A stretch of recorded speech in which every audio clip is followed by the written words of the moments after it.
share my screen. Okay, you can see my screen? Yeah? Okay, perfect. All right, thank you so much for the introduction, Scott. You were almost right with the pronunciation. It's Tübingen, but close enough. I'm very excited to be part of this panel. I have completed my PhD at the University of Tübingen and work there now as a postdoc, and my PhD was about Amazon. And since I'm located in Germany, the field work has mainly been also in Germany itself.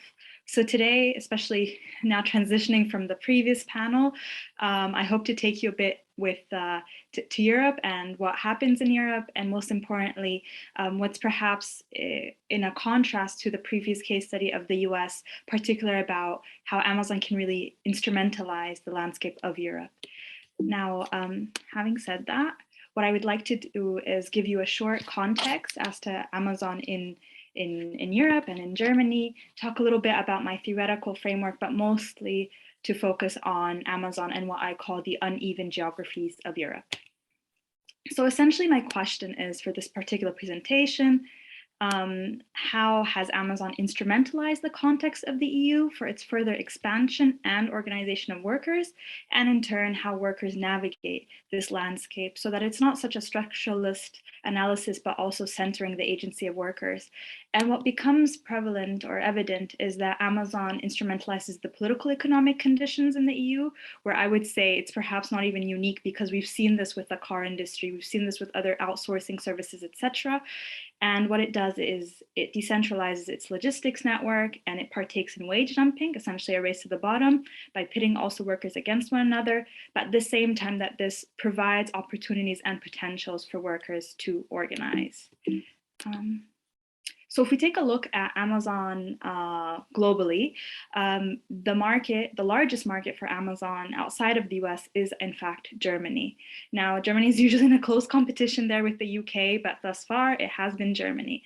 And the reason that Germany is very interesting is not only because it is the largest market. I mean, we have to see with the expansions, of course, in the global South, in Latin America and in India, how this will change in the future, but also because Germany is the country where the first strike action took place against Amazon. So it tends to be a case study that's very interesting for the labor movement.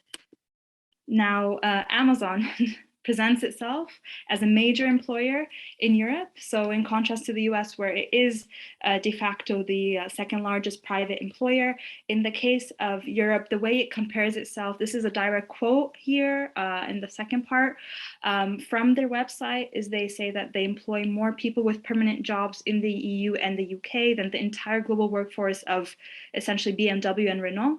And also it's the equivalent of 2/3 of the European steel industry. So I think that puts things in perspective in relative terms how large the labor force is.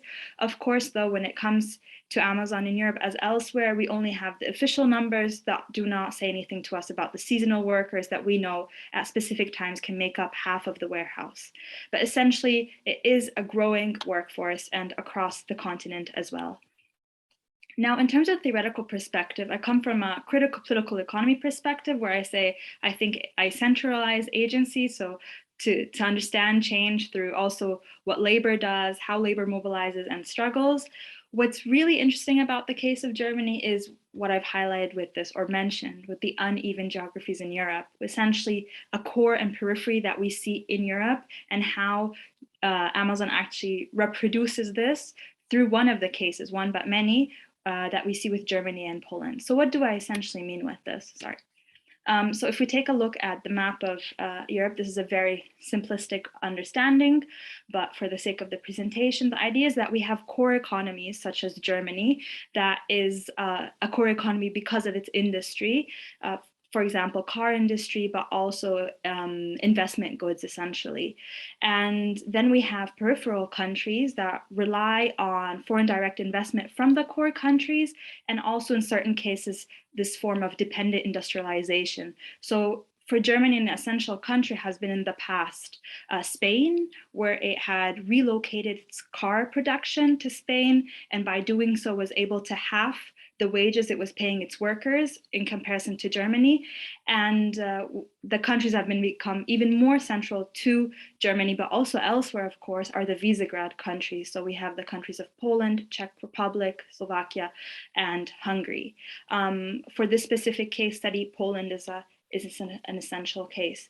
Now, what is also worth noting in Germany is, despite Germany being here in the core, an essential characteristic of the country is that, especially in the early 2000s, we saw a move that came from the social democratic government, which is to not accept, or that unions essentially, in order to protect jobs, accepted to not increase wages. So even within the country of Germany, we see like a stagnation of wages to begin with. So wages are already low in Germany, and now with countries like Poland joining the EU in 2004, etc., we can see that Germany can even also use those workers. Now let's take a look at Amazon. What does that look like?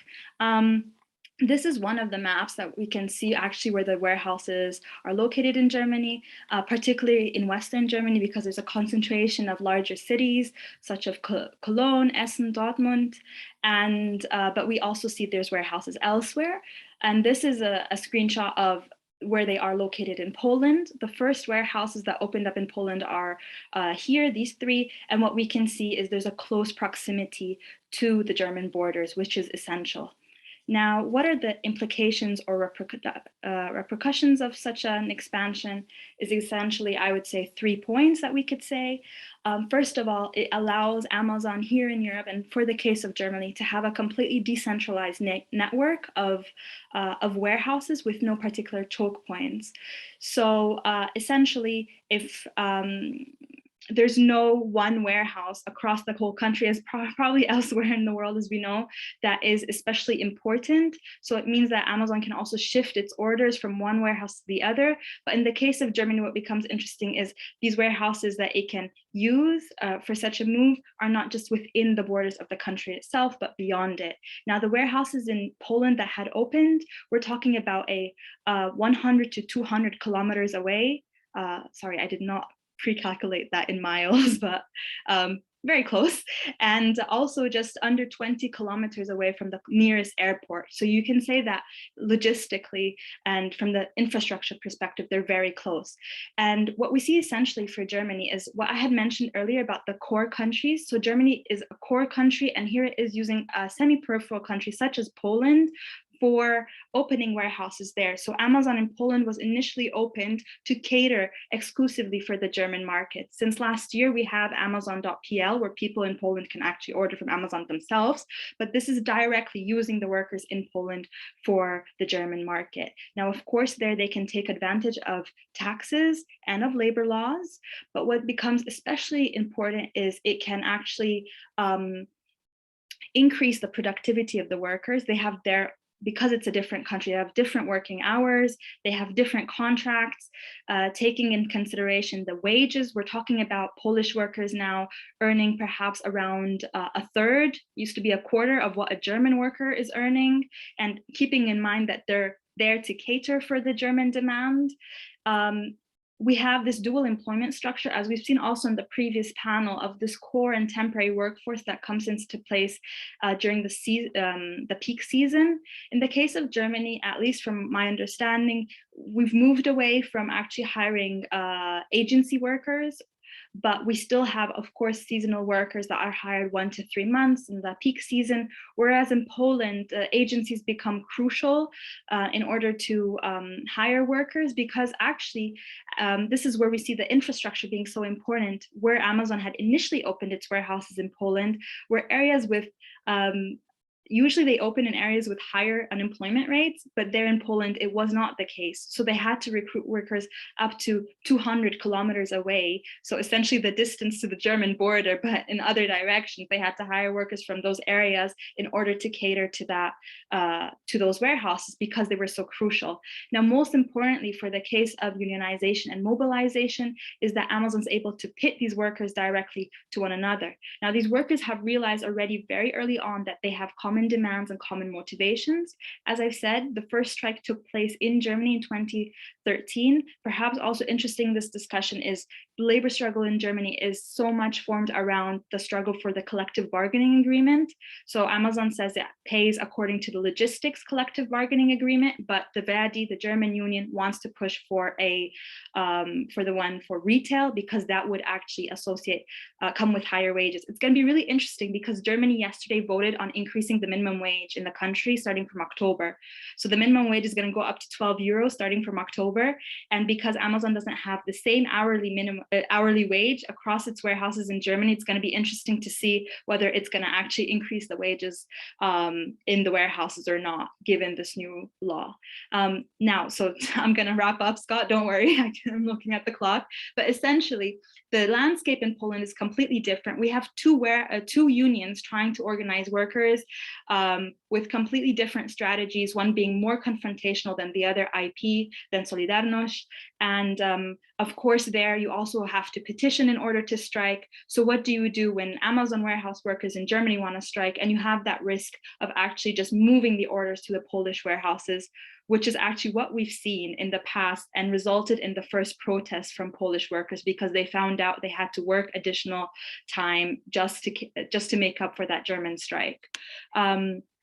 So essentially, we can see how political, economically, and spatially speaking, geographically speaking, Amazon can actually navigate these landscapes in order to instrumentalize them, to make sure that the demand keeps going, to weaken the effect of a possible strike. But this also shows that what's going on already, where we have communication between these unions, has to be further strengthened, but also it's difficult given the different landscapes that unions themselves have to navigate.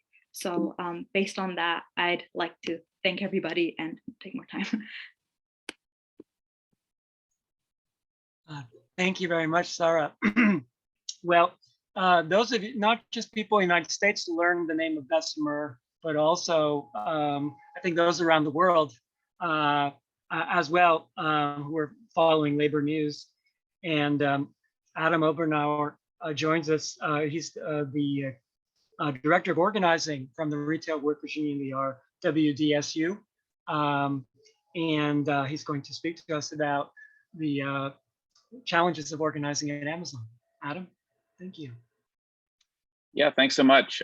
Thanks for having me here. I don't have a presentation, but I feel like I'll be just say a couple things, right? And then in the discussion, maybe we can pull some stuff out. But that was very interesting. Thanks, Sarah. It's interesting to see the difference. Also, I know here how Amazon functions in the United States. It functions more as like a retail company, which in the United States, warehouse workers and the work as warehouse workers, as warehouse work tends to be higher paid than retail. Retail is much more precarious. And so Amazon tends to treat the warehouse work as such, and then also touts high paying wages comparatively, comparing itself to retail work. Anyway, the working conditions at Amazon, I think everybody here knows, but some of the driving factors of the working conditions are also what make it challenging to organize. So there's the surveillance, right? Everything is surveilled, which I think we all know here, but to understand how much the surveillance exists, there are over 1,100 cameras in the facility in Bessemer. So you have well over 1,000 cameras every step of the way. You are monitored, which makes it very challenging to organize and to talk to your coworkers about organizing, which workers tend to do in the break rooms, although it becomes challenging to do it often. The rate system is something that is being, there was laws being pushed in both New York that passed but isn't signed as of yesterday, and also in California to actually monitor better and push back against the high rate system that Amazon has. They rate workers against their own productivity. So if I'm packing 250 boxes per hour, but the person next to me is packing 400, if that person falls behind their 400 rate, they will get written up by a digital write-up into their app system that they log into called A to Z. And so that makes the work, basically, they take you as a worker, churn you out to make you work as fast as possible, spit you out, hope you quit, and then they keep it moving. They had a program during the union election in Bessemer where they paid workers to quit. If you are unsatisfied with work and Amazon is not a career for you, you would get anywhere from $1,000 to $3,000 or upwards of $5,000 depending on seniority if you quit. And they did that nationwide. And so again, that's another thing that workers took, because especially in the socioeconomic background of a lot of the workers in Bessemer, it's not a bad chunk of change to take the money and run.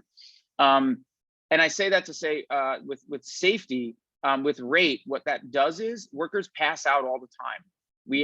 We're still organizing in Bessemer. We had a worker pass out last week. There are workers that constantly pass out because they're worked so hard and are constantly hustling to work hard that they either have a heart attack or they pass out because they're exhausted over heat exhaustion. Heat is a major issue. Right now, they have a bunch of fans in the facilities that barely work. Management has told workers two things. One, the heat in the facility there can't be centralized air because the robots can't take low temperatures, is one of the things they've been told. In addition, they're told that corporate in Seattle monitors the heat in every facility, which we don't believe. But again, that's how Amazon treats its workforce. It's very robotic.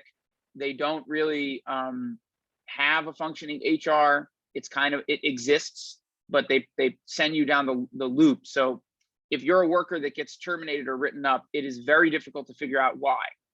You will have to call what's called ERC, the Employee Relations Committee, or whatever it's called. You have to call ERC, that send you to HR, that send you back to ERC, that send you back to HR. We're currently dealing with a worker who was terminated that they've told him 3 different reasons as to why he was terminated, and the conclusion is they're not sure. And he had to find out through filing an unfair labor practice that the reason that Amazon's actually giving for his termination is that he stole time from Amazon. And that's a big thing. Because of their surveillance, they consider if you have too much time off task, that you're stealing time. And what that looks like is immediately when you walk away from your station, a clock starts on what's called the blue bar next to your picking or packing station, and you can see the clock start. And if you reach over 30 minutes, which I think Vice actually published recently a lot of information about how this works, but this is the life day to day, is it immediately starts clocking. And if you go over 30 minutes, you can get terminated. And also, you may not know why you were terminated, right? So you have to then go through the loop of trying to figure it out. We had a worker also during the summer. One thing Amazon was doing, which I'll transition to this and end, is the union busting, right? So one thing that they were doing during union busting is workers that disrupted captive audience meetings, which were many, they would put them on paid leave for weeks just to get them out of the facility. We have unfair labor practices that we filed over it, or unpaid leave sometimes. So workers were getting left and right. We're getting paid or unpaid leave during the union election because of how they behaved during the captive audience meetings. Amazon makes it really challenging for workers in Bessemer right now. There are many workers who have now gone through 2 union elections. The labor board in this country, or labor laws in this country, as we know, are awful.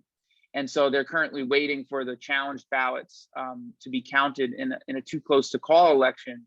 But at the same time, they've been through this for now, over 2 years. And Amazon just breaks every law that they can. And they're not like, they don't care about it, right? So they'll break a law and kind of laugh at a worker. And we've had some of this, workers come back to us and say, yeah, they took down all of our union information we posted up. We told them it was illegal and they laughed and said, good luck with that. They don't care about the law. They've told workers in captive audience meetings that you'll have to go on strike if you want to have a union contract. So good luck. Do you think you can go on strike? To where workers would correct them and say, well, if we go on strike, that's our decision. And they would say, no, it's not. We will never sign a contract unless you go on strike. So if you can't strike with 6,000 workers, good luck trying to bargain a contract. Did the union tell you that we don't have to give you a contract unless you do things that can negatively impact us financially, right? That's how Amazon tends to be. They will break every law that they can. They don't care about breaking the law because the remedy is not very good. Workers currently have a remedy of another election and another election. Potentially, there might be some remedies that the labor board puts in place for a second election, but Amazon doesn't care. They'll fight the remedies, as we've seen in Staten Island. Even when workers win their election, they're refusing to recognize the results of the election, and that's kind of the mentality that management has. Like, even if you win, good luck, because we're not going to come to the table in a significant way. And whether or not that's an unfair labor practice, they don't care, because it doesn't really impact them on a financial level. It doesn't impact them on a personal level. And so motivation is really challenging for workers to have to continue to stay motivated, especially seeing when workers even win an election that Amazon is unwilling to come to the table. So obviously, part of that is labor law in this country and the shifting of labor law, which I don't think changes unless there's more and more labor unrest around the country to a degree where it's forced. And I think that's where we are at now. And so we're committed as a union to keep working with Amazon workers, and especially the Bessemer workers, who still have an active committee and are organizing right now around some of the issues that they see at work, despite the I guess up in the air feeling that they have about the labor board and the whole process as a whole. So I'll end there, but thanks for having me, and looking forward to the discussion. Thanks, Adam.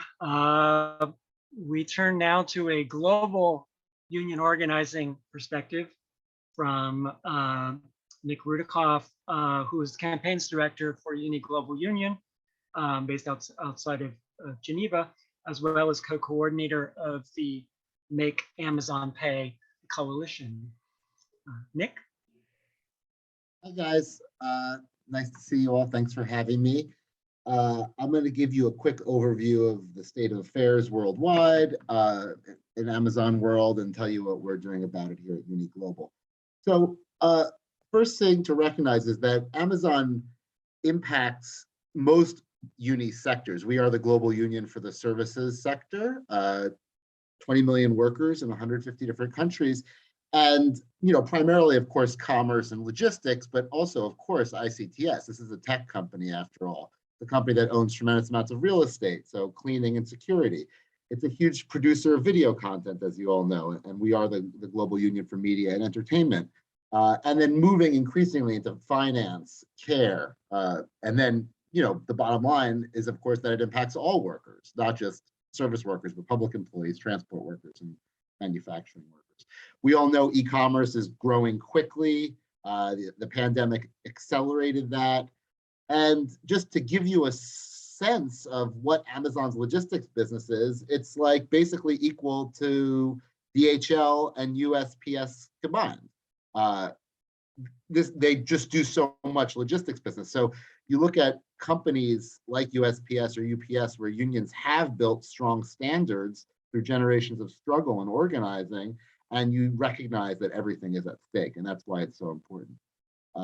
This is Amazon warehouse growth globally, and this was not because of COVID. This would have happened anyway. So you just see the the quickening of logistics power. This is the state of play in the world. This is just logistics and warehouses. I thank my comrade Casper Gelderblom, my co-coordinator of Make Amazon Pay, for this lovely map. But largely concentrated in Europe and North America, but with growth and significant footprint in India, Japan, the Middle East, and Australia, a little bit in Indonesia. So, from a global union perspective, we look at this map, and we obviously work very closely with our American and European affiliates, but we think about how do we build the campaign globally to make it not just a global North campaign, but a campaign that really is happening in the global South as well. So Sarah talked a lot about Germany. I'm not going to talk too much about it, but of course, the workers are fighting for wage increases. I mean, they're fighting for the commerce agreement over the logistics agreement, which is less, but they're fighting for more money essentially, and recognition of the union. And they've been at it for quite some time. Worth noting that the giant German services workers, Verdi, recently, the post and logistics sector got heavily involved in the Amazon campaign, just starting to happen. But post and logistics will be increasingly a bigger front. I think this speaks to what some of the speakers have mentioned about the cross-sectoral nature of Amazon. And in my personal view is that though we think a lot about those sectors in the labor movement and what unions should be running things. But as I think Mustafa said, we really all need to be on this together. Like, it doesn't really matter. Is it a logistics company, a retail company? It's both. And so how unions unite, and I'm very hopeful about that. I think we're seeing good things in Germany in terms of cooperation.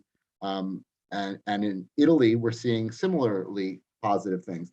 In Italy, there was the first national multi-sectoral strike last year, included cleaners, call center workers who directly employed Amazon call center workers, warehouse workers, drivers. And what's interesting is the Italian Labor Confederation, CGIL, is treating Amazon as the cross-sectoral multi-industry, multi-federation problem that it is. There is a national table at CGIL where transport unions and commerce unions, non-regular worker unions, call center unions are all united, and the National Confederation is seeking to coordinate activities, which I think is very important and worth considering for other unions around the world.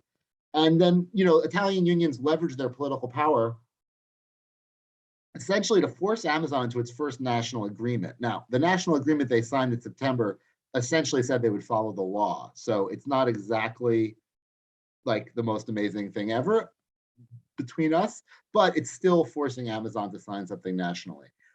I want to stress something to our American colleagues that, and I'm obviously American, there is a more, unions face a less hostile environment in Europe than they do in the United States and in other parts of the world. But Amazon's position on unions is actually quite consistent across the Atlantic. They still hate us. They still don't want to work with us. And they do everything they can to not recognize us or deal with unions at a national level. They only meet with unions and confer with unions essentially when they're required to by law. And an example of this from Italy during the peak of COVID, Italian unions, government, and employer federations met at the national level and agreed on a COVID protocol to keep workers safe. And they all agreed and they signed it. Amazon refused to recognize this protocol, and Italian workers at a warehouse in Piacenza struck for 11 days to get Amazon to respect the law. So that's kind of what we're dealing with in Europe. It's an American company. It's deeply anti-union. In France, there is widespread unionization across the country, but not huge density in any particular facility. But there have been national strikes, and there has been a great deal of labor unity. Mustafa talked about union pluralism. The unions from the far left to the center left are united in France around a demand for more money. And based on the fact that Amazon's so profitable, that it's such a rich corporation, the workers are like, we deserve more. The work is really hard here. So they're not satisfied with the sectoral agreements that exist for the logistics or transport sectors. They're saying we deserve more, and they've been striking about it, especially during this inflationary time. In Spain, there's widespread unionization. There's widespread anti-union activity. Workers get fired for anti-union activity in Spain. Spanish unions have been fighting on data rights. They brought a complaint against Amazon for illegal surveillance that is now working its way through the courts.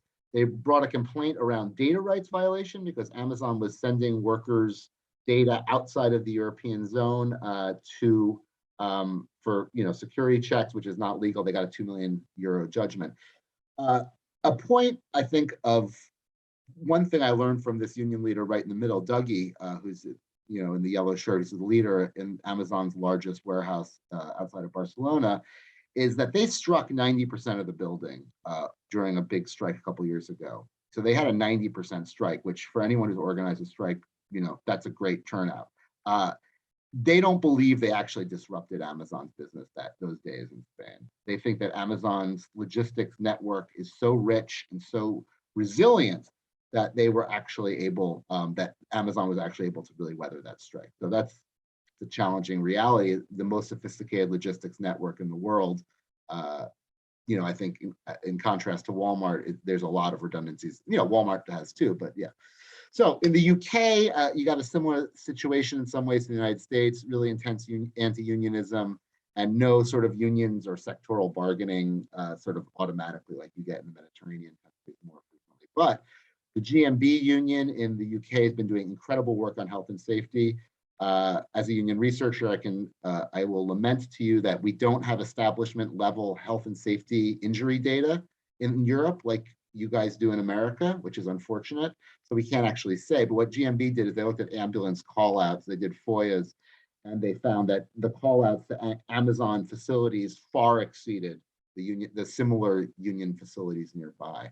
Unite, which is the largest private sector union in the UK, has also launched an Amazon campaign. They have a new general secretary who's ran on an Amazon, a pledge to organize Amazon, and they've been reaching out to workers nationally through an anonymous hotline, building contact that way, which is an interesting, I think they're getting a lot of feedback through it, so it's an interesting strategy. In Australia, we have a good situation where the transport union, TWU, and the retail union, SDA, have united. They have a joint Amazon campaign. They coordinate all their politics and a lot of the organizing together. And it's a difficult environment, just like the United States, but I think it's a model for transport union and commerce union collaboration to recognize that Amazon is just this piece that has to be addressed. So another great thing about the world outside the United States, not to say that the US Amazon isn't facing regulatory scrutiny, but outside the US, it's facing a lot. This is Margrethe Vestager. She's the head of the Competition Commission of the European Commission, and they have brought a major antitrust case against Amazon for misuse of seller data. The fine could be up to 36 billion. We'll see. It's been going on for a long time. It's complicated. Italian Competition Authority went after Amazon. In India, Amazon's, it's their most important expansion market. They have over $3.5 billion invested there. They're going head to head with Walmart, which bought the largest Indian e-commerce company, Flipkart. And they're facing incredible political challenges from the BJP government and from coalitions of small traders and hawkers and all kinds of folks. So the Competition Commission of India blocked Amazon's attempted merger with Future Retail Group last year, raided Amazon's offices. Amazon, in large part due to global union and union engagement, India does not allow direct investment in retail from foreign companies. So Amazon's been skirting that. So India is a very interesting market. I'll talk more about it. And then we have this amazing thing in Europe called the General Data Protection Regulation, which I wish all Americans and everyone on Earth should have something like it. It actually protects worker and consumer data. And Amazon was hit with the largest fine ever. These are all rounding numbers, obviously, for Amazon. Rounding errors, they're nothing. But it shows that Amazon, I think, is having a hard time adjusting to some of the cultures of Europe, or they're just sort of flagrantly violating laws and figuring out how to pay for it later. So what are we doing? We've done a bunch of research. We had a symposium in Brussels in 2019 that brought together parliamentarians, academics, unions to talk about the multifaceted problems of Amazon, antitrust, digital rights, climate, workers' rights, tax avoidance. We published this paper on the Amazon Panopticon by Professor Alfonso Del Fonte from University of Toronto, who has a great book out about Amazon, really detailing all the different surveillance aspects. And we partnered with American NGO Good Jobs First to get a global subsidies picture on Amazon. We are organizing in India and in Brazil at this time. We have organizers in place outside of Delhi, in Uttar Pradesh, and we're seeing, really awful conditions, really hot, unventilated warehouses, migrant workers, not, international migrants, but internal Indian migrants living in substandard, overpriced housing with dangerous commutes. And then, Scott, what you said about Brazil is absolutely right. They are having a hard time finding workers, and we have organizers in place, trying to build worker organization in Brazil. In India, Amazon, I mentioned, very disruptive force, and not looking at it, they're coming into India really guns a-blazing in financial services and insurance and travel and restaurant delivery, really just a free-for-all. And so they were seeking to become a digital payments processing system in India, Google and Facebook and Walmart and a bunch of other multinationals all applied for this too. India is the mega prize, right? Because the Indian middle class is growing very fast. It's a huge country, and there's, it's really like everyone's battling it out in India. So we argued to the Reserve Bank of India that Amazon should not be granted a license to operate this data platform. We represent the state bank employees of the publicly owned banks in India. The public sector has a payments platform that works great. And so we partnered with allies and NGOs and we filed this complaint. And not just because of us, but it's looking like Amazon's not going to get the license, and that the Reserve Bank of India is pulling back on the whole idea, the whole notion of giving big tech a primary role in India's e-commerce architecture, which is good. It's great. I mean, this is the kind of economic nationalism I think the global South should exert, and India has the power to do it. So that's great. AWS, as everybody knows, is one of the profit engines for Amazon. Cloud computing was invented by Amazon 15 years before Google even thought about it. They're the largest cloud computing platform on earth, twice the market share of Microsoft and Google.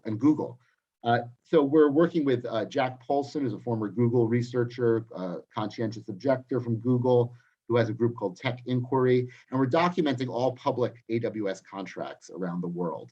Something like 7,000 plus contracts. And so Amazon, this is a whole other story, but Amazon is taking us for a ride as taxpayers, as public entities, by taking our data, putting it on their cloud cheaply, right? Like a drug dealer, it gets you in cheap. And then once you want to do anything with it, you get really screwed. And so we're developing a whole program with allies of how we're going to fight back against this.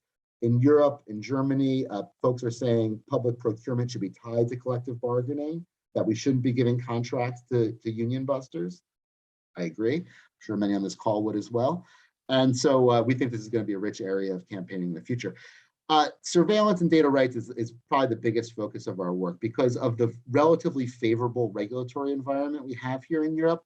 We're trying to expose the depth and the depravity of Amazon surveillance on behalf for all workers, because Amazon systems are going to be totally the same, whether you're in Bessemer or whether you're in Berlin. So we filed data subject access requests. We're working with this guy, Max Schrems, and his organization, NOIB, which stands for None of Your Business. You're seeing increasing collaboration between the data rights community and the workers' rights community in Europe, which is really exciting. We're trying to drive that. But Amazon's required to give us all the data of workers. Workers from 5 countries file these requests in different job applications at Amazon. So we're hopeful that through some litigation in the coming year or so, we're going to be able to share with our comrades in America, we're going to really get under the hood of this really pernicious system. So we're very optimistic about that. And then we're very proud of helping to create Make Amazon Pay with our comrades at Progressive International. Tons of groups are joined onto this alliance, including the Athena Coalition in America, all of our sister global unions, the ITUC, Oxfam 350, Greenpeace, Public Citizen, Sunrise. And we really see this as a platform to fight back, not just against Amazon, but the kind of capitalism it represents. And you see this in this wonderful picture that was done for In These Times. I don't know who did it, but there's just so much to be done. We're organizing parliamentarians internationally. We got 400 MPs and Congress people to sign on to a really bold statement condemning Bezos's union busting, tax avoidance, climate destroying business model. We take action every year on Black Friday. And this was a protest, that's a member of European Parliament on the right from the Netherlands. They're protesting Bezos's boat in Rotterdam. You see how a movement, how Amazon is actually, it's a threat, but it's this huge opportunity for the left, the progressive movement, for the trade union movement. Can we come together globally on these key issues, not just workers' rights, of course, workers' rights, unions, but climate and tax avoidance, all these things are totally related. And we need to use Amazon as a unifying battle cry for the left. Here are folks in Bangladesh taking action last year. And Extinction Rebellion joined us in the UK this year. I don't know how, but they shut down a number of warehouses for more than 24 hours and paid some relatively serious fines and spent some time in jail. But they were inspired to join this movement because of what Amazon represents. Final, probably one of the highlights of my career, Dave Clark, #2 at Amazon, was asked about make Amazon pay on the tarmac on Black Friday, and he had no good answers for our demands. So there are no good answers except to like, give us what we deserve. And this, I think, is another just important story for all Amazon work globally, is the incredible traction this issue gets in the media. We don't have a huge team behind Make Amazon Pay. We don't have a huge budget. But what we do have is an incredible story and a really powerful critique of Amazon, and I think the kind of capitalism it represents. And so we just like wiped the table on press last year. All major outlets around the world, TV coverage, India, there was like a 30-minute show in India that millions of people saw. So it's just an incredible opportunity. It's an incredible time. And I think we have a great opportunity with this to fight back. So thanks for listening. Thank you so much, Nick, for that whirlwind tour around the globe in terms of the efforts that you're helping lead. I just want to remind everyone in the audience that we are accumulating questions as well as already some responses from panelists, really directed to all of our panelists, if you want to take a look there. But to help make sense of all of this, we have none other than Nelson Lichtenstein from UC Santa Barbara as our discussant. Nelson?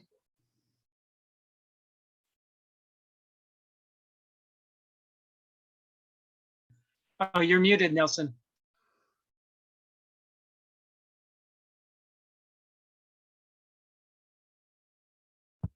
Can you hear me now? Yes. Hi. Walmart and Amazon are the two great retail logistics innovators of our time. Just 2 decades ago, when I and many others began to work on the Walmart system and its workers, both in the US and abroad, we secretly cheered on Amazon. In contrast to Walmart, where the retail culture was often Southern, Christian, service-oriented, in a kind of personal interface in terms of the stores, and in terms of the stores, hyper decentralized, Amazon seemed to return to something familiar, a strategically vulnerable set of warehouses populated by blue-collar workers. It was an industrial setting which put a couple of thousand workers in one collective space, not unlike the factories and mills that had once spawned trade union militancy and powerful unions capable of stopping works, and then had a consequential impact on the entire company and the entire country as well, back in both certainly the 30s and subsequently. In contrast, shutting down one Walmart store out of 4,000 would had no ripple effect whatsoever, and of course, as has been said, many of the Walmart was quite willing to do that. And indeed, the Arkansas company on occasion just closed stores where there was even a hint of employee militancy present. Just to put it, it was sort of the culture of rural Arkansas versus Seattle, and Seattle, of course, for those of you who know, was where we had general strikes and communist parties and a kind of great tradition of labor militancy. Well, I read Sarah Kasim's paper and the others as well, but certainly her paper in particular demonstrates how foolish was such a perspective that I held 20 years ago. She discussed the twofold Amazon strategy, and others as well. It's been throughout all the discussions. One, a proliferation of networked fulfillment centers, which renders any stoppage or job action it's not ineffectual, at least sort of isolates it. And this was the recent discussion from Uni and others have demonstrated that that with now hundreds of fulfillment centers around in any one sort of market, the Walmart is able to simply source material. All the distribution centers have the same materials there. It's not like General Motors in 1937, when if you shut down the motor building, you could stop the entire company. All the fulfillment centers distribute the same product, so it's just a slight delay in the getting the product to the consumer, but you can work around any one given strike. I mean, that was when Kim Moody wrote his book on New Terrain about the logistics, and again looking at the history of logistics organizing, of which the ILWU on the west coast of the U.S. is most prominent. There was a sense that there was a strategic stoppages, could shut down the entire system. And what we see now is those kind of choke points don't in fact exist. And that's something that is kind of I don't know, not exactly a surprise, but it's something that history would not seem to have supported. And meanwhile, of course, the dual employment structure, white badges and blue, and the encouragement of turnover, again, quite different, as one of the speakers said, from the Ford system, which wanted a more permanent workforce and was willing to pay for it. That also has been not exactly a surprise, but means that Amazon does not replicate the traditional industrial way of thinking about work in a collective, permanent sense. So actually, and of course, and what we see then, and here I'm just struck by the discussion in Europe, both from Uni and CASM. We do have unions, we do have strikes, we do have stoppages. I mean, if this was happening in the United States, the excitement which was attendant upon the unionization at Staten Island, and the very valiant and important effort made at Bessemer, which captured the imagination of the American left and liberals, that would have been 10-20-fold increased. In Europe, in contrast to the U.S., we see these things happening, but nevertheless, these forms of worker militancy seem to lack a certain leverage and potency, sufficient to change the mentality of Amazon's management, certainly in Europe, and actually we've also seen in all the speakers the way in which Amazon seeks to use the different labor laws of the different countries, and to either resist them or negotiate around them, or just violate them. Okay, I should say here, this is again, someone also pointed out, I think, I'm not sure who, one of maybe the previous session, the way in which Walmart found that it had to pull out of countries, and it pulled out of Germany, and I think it pulled out of Brazil as well, when it could not function in terms of the labor laws or the traditions of labor activism, whereas Amazon seems to be plowing ahead. Well, all this leads to a somewhat pessimistic conclusion, at least in terms of a kind of what I would call a kind of usual left labor organizing strategy, of which I completely identify with and have for many, many decades, but nevertheless a certain pessimism. And I'll try to end on an optimistic note. But as I said, regardless of the level of militancy, in absence of a kind of complete general strike, we find that Amazon is able to thrive and survive and get around this. And that's been, I think, demonstrated. Both CASM demonstrated that, but also others as well.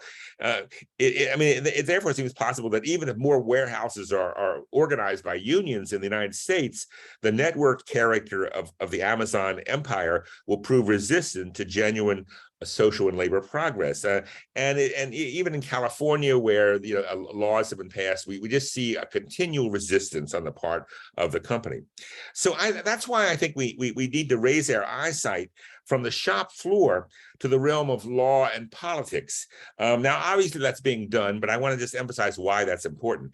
What we're seeing, I think clearly the Biden administration, just to take an example, is not going to solve this problem. They're probably going to be defeated, but they've put on the agenda some important things with the appointment of Lena Khan as head of the antitrust division, of Tim Wu in the National Economic Council. We see the effort to have a reinvigoration of antitrust law. Now, when I mention antitrust, I do not mean breaking up the companies. That has been a conservative way of thinking about antitrust for the last 40 years. Robert Bork began that. I don't mean breaking it up. I mean the original meaning of antitrust, going back to the 1890s, which was the democratization, or at least the blockage of companies doing what they want to do on the basis of a democratic ethos and a democratic opposition. That was the meaning of the original antitrust laws. They were designed as a democratic counter to the power of capital. And I think we're beginning to, this is not going to happen in the don't hold your breath, but this is a change. And I think what it has the possibility of doing is, if we can threaten the Amazon business model in a fundamental way, and the way that the business model of companies in the past were once threatened, from below and above, then you can get to the point where Amazon management sees unionization as the lesser evil to the absolute destruction of their entire business model. And I think, and that has happened in the past. It happened with A&P in the 1930s, when the anti-chain store laws threatened to destroy that company, and as a result, they just said, "We'll cut a deal with the unions," and that did in fact end the anti-chain store movement. And I think it happened in the 60s, when I think in terms of public employment to a degree, and I think that's one thing we should look to now. It requires a dialectical pincer movement from below and from above. But I think that what's demonstrated in many of these talks, and I'll say this in a somewhat provocative way perhaps, is that simply a sort of shop floor perspective, which is, again, which I identify with entirely, is not sufficient to transform the business model of both Amazon and Walmart and other retailers of that sort. Thank you very much. Thank you, Nelson, for bringing that into broader historical and analytical perspective. Formally speaking, we have 7 minutes left, perhaps over a few minutes. We've collected a series of questions in the chat. There are questions posed to Adam that he began to respond to, but I invite him to amplify about what other organizing is happening outside of Staten Island and Bessemer with regard to Amazon in the US.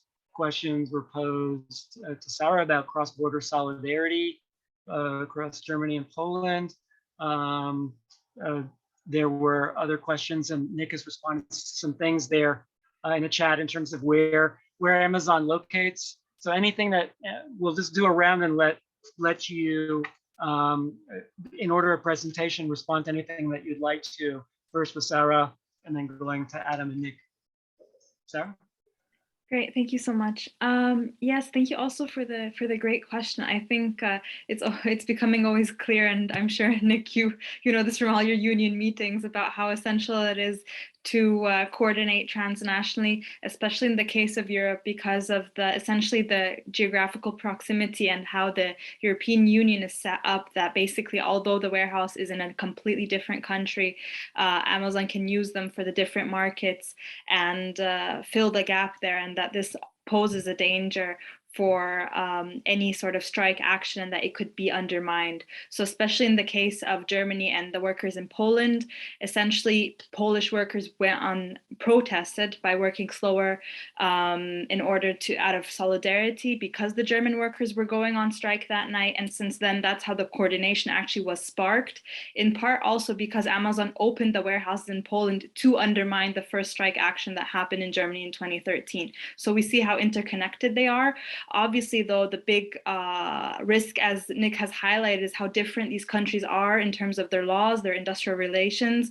So if Germany workers want to go on strike, ideally one would say that all of the warehouses in Poland should go on strike. But what do you do when unions haven't mobilized enough people in the warehouse because of them being agency workers or precarious workers, and also because the laws being so different that you can't just go on strike in the same manner as in Germany? So I think there the European Union in a way poses also politically and economically an obstacle for labor mobilization, but that it is essential because, perhaps going back to what Nelson said, that we need that from below, but also from above, that I guess would fall on the shoulders of the national governments or the EU.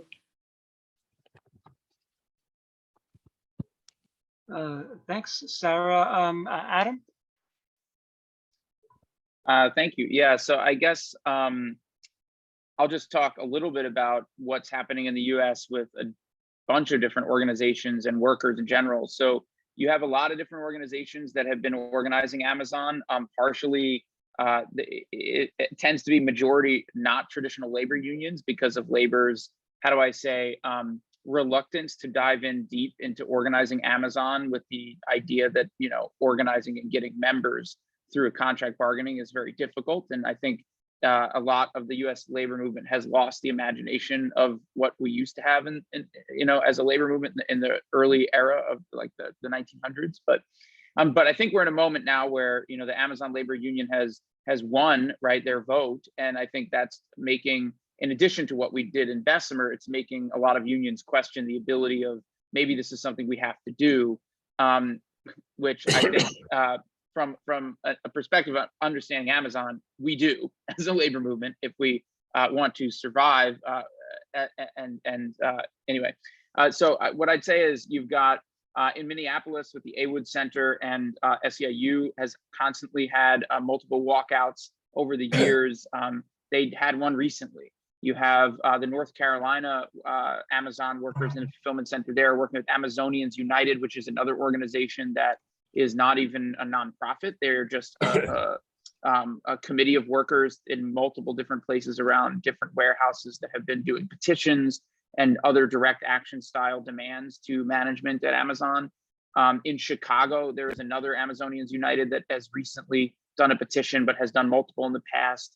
And you have Amazon workers all over the US that are resisting and fighting back, that have not done any actions yet, but that are in communication with both Amazonians United and Warehouse Workers for Justice and other worker centers, right?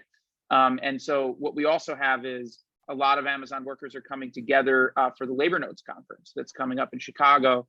And so there's going to be a table where there's Amazon workers from many, many different states in the United States. And we're really excited about that from our perspective in Bessemer, because we also, we also are talking to Amazon workers at other facilities.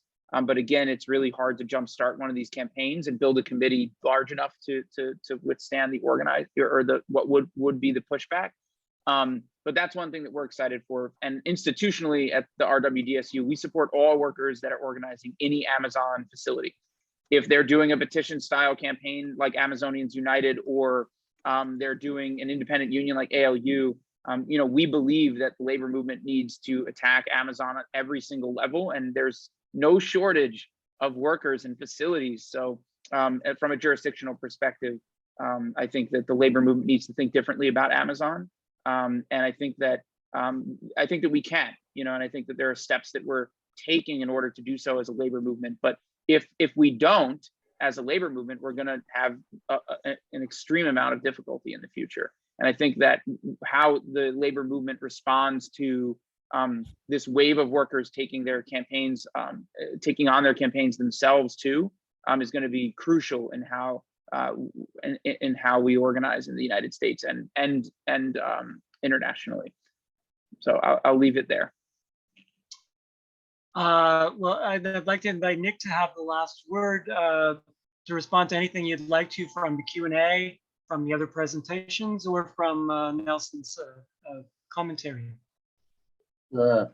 Just quickly, on the culture of the managers, of the bosses, it is, I think, funny that Walmart comes from the Southern Christian, like traditional anti-unionism, and Amazon is a coastal. The executives are the product of the most elite universities in the world. I mean, Bezos is a Princeton man, like Jassy is a Harvard man, like they're all like from Ivies basically, but they ended the same place. They're all they're socially liberal. I mean, they got no problem with. Yeah, they're for gun control. They're pro-choice. They're pro, LGBT. But unions, they ended the exact same place as Walmart does. So that's an interesting thing about culture. On Nelson's point on antitrust, I think it's absolutely essential. I was at a conference a week ago in Berlin where there's a plan to try to jumpstart a movement that's similar to what's happening in the United States, a revived small R Republican antitrust movement. But I guess I would differ from Nelson on one point, which is that we do need to break them up, actually. Amazon, and I don't care if the right wing says that about it. Google, Alphabet, Meta, and Amazon, I think, need to be broken up. And I think that's sort of essential for our democracy at this point. For Amazon, it's just the way they're able to leverage the AWS, the e-commerce platform, the logistics infrastructure. It's too much. Like, it gives them way too much power in the marketplace. So it won't necessarily be easier to unionize them unless we have an A&P kind of A&P solution. But I think it is really important, and it's really it's interesting. Unions and the antitrust community are getting more involved, which is really important. And then I just I think echoing what Adam and Sarah said is there is a lot of unity on Amazon. Unions don't always get along. Unions come from different unions and NGOs and just worker organization. They have a lot to learn from each other, and there's differences. But the bottom line is that we're all in this together. No one can do it alone. I mean, I don't think Chris Smalls thinks that he's going to personally beat Amazon. And, I think it's going to be incumbent on all of us to find ways to, increase our dialogue and understanding of each other and build. And we're seeing that even in traditional unions. Sarah mentioned IP, which is an anarcho-syndicalist organization, and Solidarność, which is, let's be honest, the product of the CIA, pretty right-wing Catholic trade union. But at Amazon, they actually get on pretty well and they cooperate because both of them are in very difficult situations. No one has the answer. So we have only each other. Thanks. Well, on that optimistic note, thank you so much to all of our panelists, to our discussants, and to the audience for both of our panels. It's been a very exciting discussion. Hopefully networks have been formed, and we'll be excited to see the results of ongoing research and ongoing activism in future years. So stay tuned. Thank you, everybody.